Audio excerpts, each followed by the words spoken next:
Good afternoon, everyone. Fundamentally, politics is about the management of public money. How do the people who are entrusted with serving in the House, in the Senate, and within an administration prioritize the expenditure of taxpayer dollars? And our view as Democrats is that taxpayer dollars should be used to make life more affordable for the American people. In an environment where the cost of living is way too high, which is why Democrats are going to continue to focus on driving down the high cost of living, fixing our broken healthcare system, and making sure that people in this country who work hard and play by the rules aren't simply surviving, but they can thrive.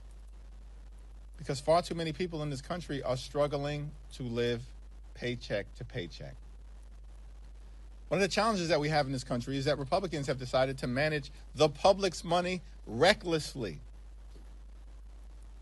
Taxpayer dollars should be used to make your life more affordable. Instead, Republicans have decided to actually use it to enact massive tax breaks for their billionaire donors. That's what the one big ugly bill was all about. Republicans have decided to use taxpayer dollars to create a $75 billion slush fund to unleash mass and poorly trained, out-of-control ICE agents on American communities, brutalizing and in some cases killing American citizens and violently targeting law-abiding immigrant families. That's how Republicans have chosen to use the taxpayer dollars of the American people to manage public money. And now, of course, we've seen Republicans, led by Donald Trump, plunging America into another endless conflict in the Middle East, spending billions of dollars to bomb Iran. But they can't find a dime to make it more affordable for the American people to go see a doctor when they need one. Can't find a dime to make it easier for Americans who are working hard to purchase their first home. And they can't find a dime to lower the grocery bills of the American people. And instead, of course, the reckless Trump tariffs have increased costs on everyday Americans by thousands of dollars per year. Democrats are committed. This is the fundamental fight at this moment to making sure that we jealously guard the resources of the American people and we use it to make life better for everyday Americans, not actually make things worse, which is what Donald Trump and the Republicans have done. Questions? You served with Mark Wayne Mullin in the House of Representatives. He's been in the Senate for a couple of years now. Somebody who's tight with the president. Is this an upgrade, in your opinion? Well, let's cross that bridge when we get to it, and we'll see what he has to say when and if there is. What was your impression of serving with him in the House? Did you I don't have any comment right now on what's to come. Let's focus on what's taking place right now. Kristi Noem is gone. Good riddance. She was a disaster, and House Democrats made something very clear several weeks ago. We said either Kristi Noem is fired or she's going to be impeached. Does that change the ICE conversation? And Kristi Noem has been fired, consistent with what we have demanded on behalf of the American people. But let me also make clear, a change in personnel is not sufficient. We need a change in policy. And that has to be bold, dramatic, transformational, and meaningful. And we've laid out 10 different demands standing on the side of the American people, including but not limited to judicial warrants, a ban on racial profiling, a prohibition on ICE targeting sensitive locations like schools, hospitals, polling sites, and houses of worship, a requirement that ICE agents are actually vetted through criminal background checks and actually trained, the implementation of a prohibition on the excessive use of force, which we've seen horrifically been unleashed on the American people, and of course, a requirement that ICE agents who break the law can be criminally investigated by state and local authorities. These are the type of policy changes that are going to be necessary to move us forward to ensure that ICE actually conducts itself like every other law enforcement agency in the country. That's our fundamental demand. Every other law enforcement agency in the country. So, of course, this change in personnel is welcome. Kristi Noem is a disgrace. And we made clear what was going to happen. One way or the other. Could happen the easy way or the hard way. He's chosen the easy way. But now we still have work that needs to be done in terms of the policy changes. Thank you, Mr. Leader. Congressman Tony Gonzalez said yesterday on a podcast that he did have an affair with a late staffer who later died by suicide. At this point, would you support expulsion for Congressman Gonzalez now that he's admitted that? He's violated the laws. If an expulsion resolution were presented before the House of Representatives, I would, of course, support it. Would House Democrats investigate Kristi Noem as an ex-cabinet secretary? We haven't had that conversation yet. But what we do know, as was gloriously exposed by Congressman Joe Neguse, she's a living, breathing article of impeachment in terms of the abuse of power and the corruption that Kristi Noem has engaged in. And we need to make sure that every single taxpayer dollar is accounted for, that she was allowed to brazenly abuse, if not personally benefit from. And so there will be continuing efforts led by Benny Thompson and Robert Garcia and Jamie Raskin and members of those committees to make sure that we are looking out for the appropriate expenditure of taxpayer dollars. And wherever that leads, it leads.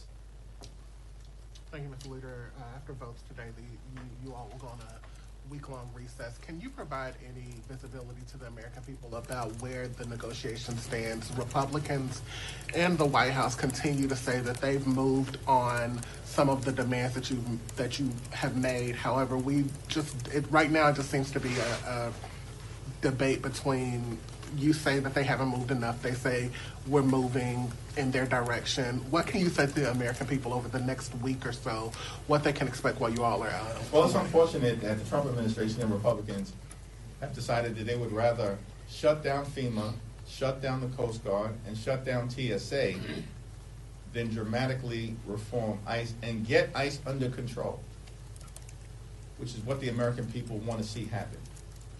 And this is a step in the direction of acknowledging that things at the Department of Homeland Security were broken. They had a corrupt political hack who was running DHS. Shame on every Republican senator who put her in that position when they knew she was unqualified.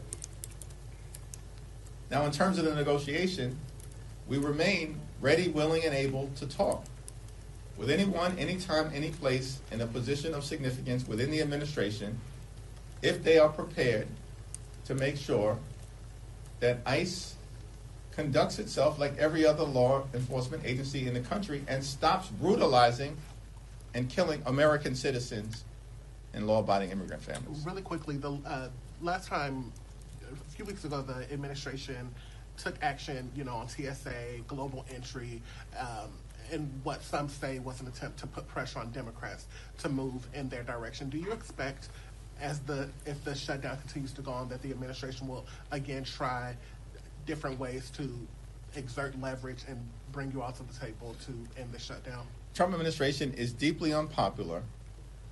They failed again and again and again, and they're on the run, governmentally and electorally. And our view is simple. Abandon your my way or the highway approach. You're not intimidating anybody. They tried to break America within the first 100 days. And they failed to do it because the American people have held firm. And as Democrats in the Congress, we got to continue to forcefully push back. We'll do that in the courts, and we certainly will do that in communities all across the nation. And we're winning the hearts and minds of the American people. We just saw that again in Texas. and in Arkansas. And we'll continue to see that all the way through November. Any normal administration would dramatically change course. But these extremists, continue to try to hang on to whatever mandate they claim that they had in the aftermath of the general election, even though the American people view them as a complete and total failure. But as long as they approach things with a my way or the highway mentality, then we're not going to be able to make any meaningful progress in a bipartisan manner on behalf of the American people. Thanks. Yeah, thank you. Markwayne Mullin is one of Trump's most loyal allies in the Senate. Do you think, how can you work with someone like him as you're still doing negotiations on DHS funding? And further, what do you want to see from the next DHS secretary to be able to work with them? But what we have to do right now is deal with what's in front of us, which is DHS has been shut down by Republicans because of their refusal to actually agree to a set of bold and meaningful but common sense demands that are designed to get ICE under control.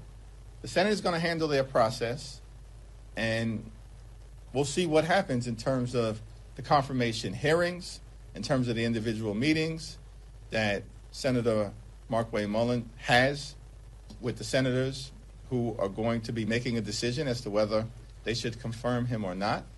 And then we'll have more to say once that unfolds. But at the moment, it's not like Kristi Noem was the one who was involved in negotiating anything. She was a corrupt lackey. So we were dealing with the White House before, and we're going to continue to deal with the White House at this point in terms of whether there's going to be movement or not. I will tell you that Pam Bondi, she's got to go, and Stephen Miller has got to go. And we're going to approach those two toxic individuals with the same intensity that has now led to the termination of Kristi Noem. You're saying with Mullin though that he has to get confirmed. Can't he just work on an acting capacity, and that would mean that you have to work with him in the meantime? No. Thank you. Obviously, there are two votes this afternoon on the War Powers Resolution. Some of your members are seemingly wavering. How do you expect it to go? And if it does not move forward, will you then support the alternate that was also brought up? Well, we'll cross that bridge when we get to it. Right now, we're focused on securing strong Democratic support for this War Powers Resolution. We believe that Donald Trump needed to get authorization for engaging in a war. He admits it's a war.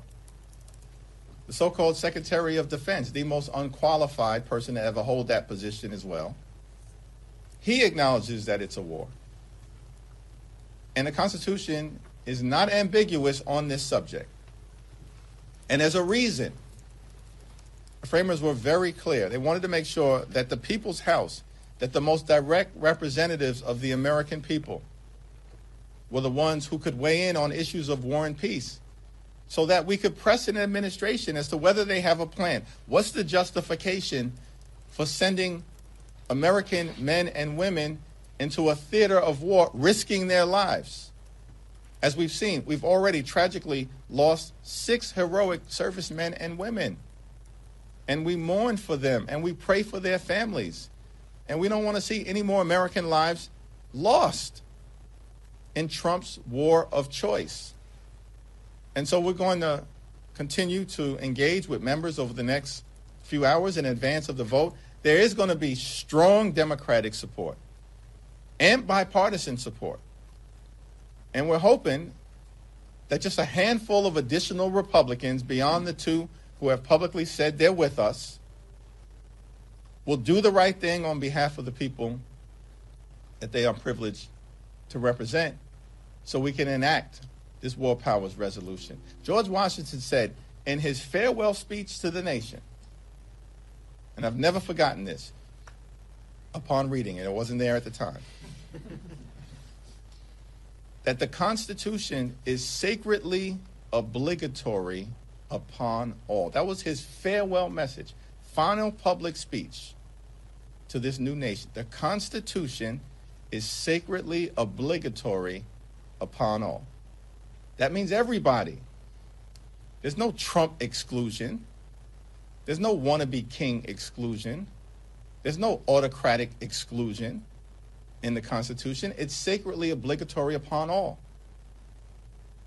And we just need our Republican colleagues to get some guts at this moment, as Rand Paul said yesterday, get some guts and start acting like you're part of a separate and co-equal branch of government. On the subject of Iran, the administration and Republicans have said there may be a need for a supplemental funding request. What is House Democratic leadership position on a potential supplemental request? Yeah, we haven't had any conversation about the possibility of a supplemental funding request because at the moment, the administration can't even provide a justification for why we're in this massive conflict and war in the Middle East right now. They have not bothered to make that case to the American people. And their explanations are all over the place in terms of what prompted Donald Trump's decision. In fact, most recently, the White House has said Donald Trump had a feeling. Can you believe that? A feeling. You send American men and women into war with a high likelihood of them dying based on Donald Trump's feeling? That's insanity to me. There's no evidence that there was an imminent threat to the United States of America. No evidence that they had reconstituted their nuclear program. No evidence that they have intercontinental ballistic missiles that can reach our shores.